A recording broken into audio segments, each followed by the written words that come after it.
الشيطان الرجيم بسم الله الرحمن الرحيم والصلاة والسلام على خير الأنبياء والمرسلين حبيب إله العالمين أبي القاسم المصطفى محمد وعلى آل بيته الطيبين الطاهرين.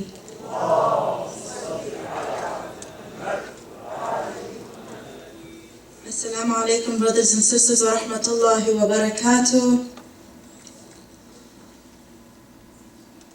It's an honor to actually always recite here at the Islamic House of Wisdom. And this year I've been actually really inspired, especially with the fact that we have professionals that are coming up here, members of our community that are coming up here to share their thoughts about Ashura and why it inspires them. So I'm just going to take an extra minute or two with your permission to tell you why I feel Ashura actually inspires me. Many of you know that I have been reciting these last 10 nights and alhamdulillah last year as well. And you know, every year when I see different people that are coming up here speaking about what Ashura is to them or showing off a certain talent that they have, it reminds me of something that we all learn, yet we seem to kind of forget about it. As Sheikh Fadl mentioned in his first lecture, is that we have become so isolated, whether in our mosque, whether in our communities, that we always seem to forget that the message of Ashura is a message for everyone, a message for the whole world. It's not just meant for the Arabs, it's not just meant for the Shi'ites, it's not meant for just Dearborn, it's meant for the whole world. That's why you see processions taking places in Europe, in Africa, in other places of North America, and you see them as well going on in our Arab countries back home. But have you ever thought of yourself as to what talent will you bring to the message of Karbala? For example, I'm a biology major. As well, I'm also an art history minor. But on the side, as you can see, I do recite poetry. All these poems I write for myself. I read, I learn, I teach myself. But at the same time, I also have a hobby. So for example, if you have a hobby in learning the language, learn a language. Don't be embarrassed just because you might be the only one from your family trying to learn it. For example, some of my family have not like the fact that I'm learning an Asiatic language, but for me, it inspires me because when I hear that there are brothers and sisters in different countries accepting Islam with the little information that they can gather, and especially accepting the message of the Ahlul Bayt alayhim Islam with the little information that they can find, it blows my mind. So I'm trying to tell you, brothers and sisters, that Ashura is to inspire you. Each and every single one of you has a talent. Whether it be writing poetry, whether it be learning a language to translate, whether it be speaking, whether it be designing something, whether it be teaching others, whether or not, if you don't think you have some sort of creativity, look at your arms, look at your health, come volunteer. Because if you don't think you can volunteer to come up here, you don't think you can volunteer on social media, then at least you can help others bring the message. For example, coming to the mosque, helping them out with their events. You know, that's a way of helping maybe someone else learn, someone else to be inspired. It's all interconnected. And especially today, we're talking about how your hands are becoming blessed. We're honoring the name of Abil Fadl al-Abbas alayhi salam, and on his name, Sallu ala Muhammad wa ali Muhammad.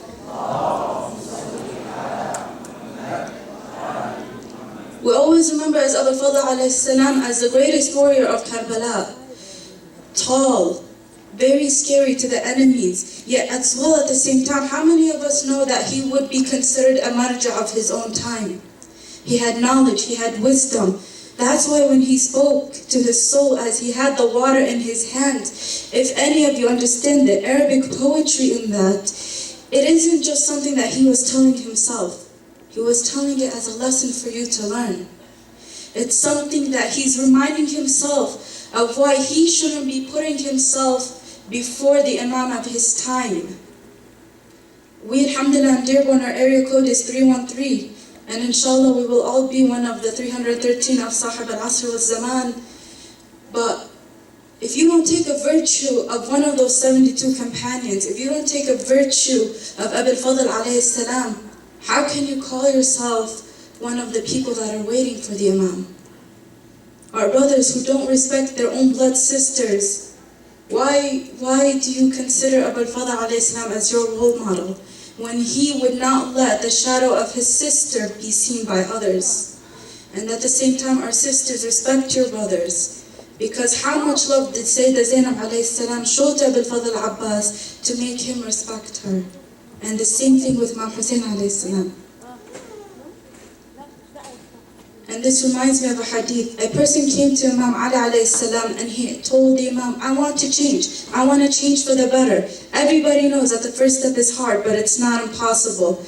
The Imam alayhi salam replied to him, Addib nafsak, discipline yourself. And Karbala, in all of its beautiful poetry, there's a discipline.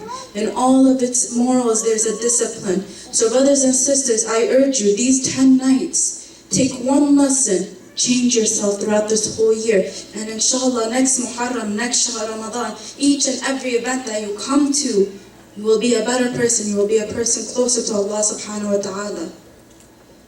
Sallu ala Muhammad wa ali Muhammad.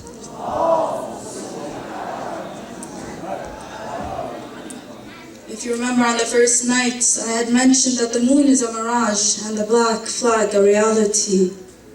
So let's go back in time. The flag a reality and the moon a mirage, yet who controls the night? If the moon is a mirage, what of the stars, the planets, the sun? Then look no further to the earth. It is there where the moon lies. You ask me why I love Abbas. You ask me why I love Abbas, I tell you, look to the 7 skies and see the moon in its glory that shadows the sun and raises the flag. And on earth, encased in a golden scenery, see the moon and its glory.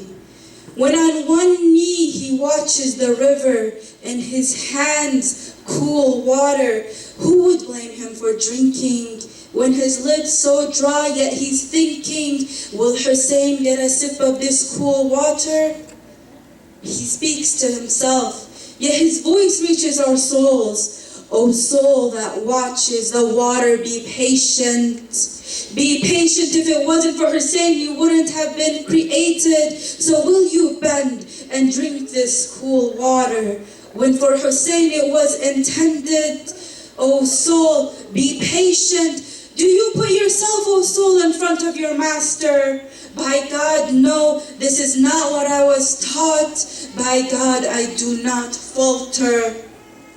With the heat of fire, he throws the water in anger, for he is Abbas, the lion of Haidar, who named him the guardian of rivers. Does he taste the water then, with Hussein and the camp still thirsty? And as the moon pulls the tides of water, he sets back to the camp to deliver a drop of water that will cool the heart of his sister. You ask me why I love Abbas? Have you seen a lunar eclipse during the day? As the earth's shadow casted on the moon, know that Abbas will not return, for behind the shadows his right arm was cut by the desert wolves. Know that Abbas will not return, and in the blink of an eye his left arm was nowhere to be seen, and all became dark in his eyes. And as he fell with no arm to cushion his fall, the one time my brother he calls, with his last breath he sends a bitter farewell for the water he could not deliver. And know that Abbas did not falter.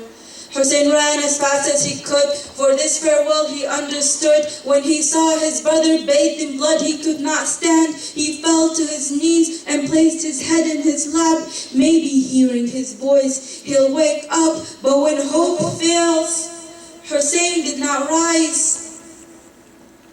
But when hopes failed, Hussein did not rise. He walked to his camp, back broken, Zainab's hair turned white without recognition, for he was her shadow. And when he fell, Zainab ran fleeing from her shadow. It had been non-existent, for Abbas was her shadow. He, the moon that shadows the stars. But as her shadow emerges, she knows Abbas is gone. You still ask of who is Abbas? You still ask of who is Abbas? He is the moon that shadows the star, guards the night and all the planets. He is the shadow of the sun, Hussein, the center of the universe that keeps everything in orbit. And on earth, he is the prince that serves the eternal king and raises his flag as high as the moon, capturing the hearts of millions and placing the weight of his soul on our shoulders. Before we act, before we talk, does this please our master? And as Zainab looks to the sky, she knows her brother did not falter. Wherever she goes, he, the moon, will always follow. The moon will not separate from the water. The moon will not separate from the water, for it is the only one who can deliver, and the moon will never separate from the stars. Though far apart in years, yet close in sight, the moon but a mirage in the sky. It is on earth encased in gold it lies. Wassalamu alaikum wa rahmatullahi wa barakatuh. Sallu ala Muhammad wa ali Muhammad.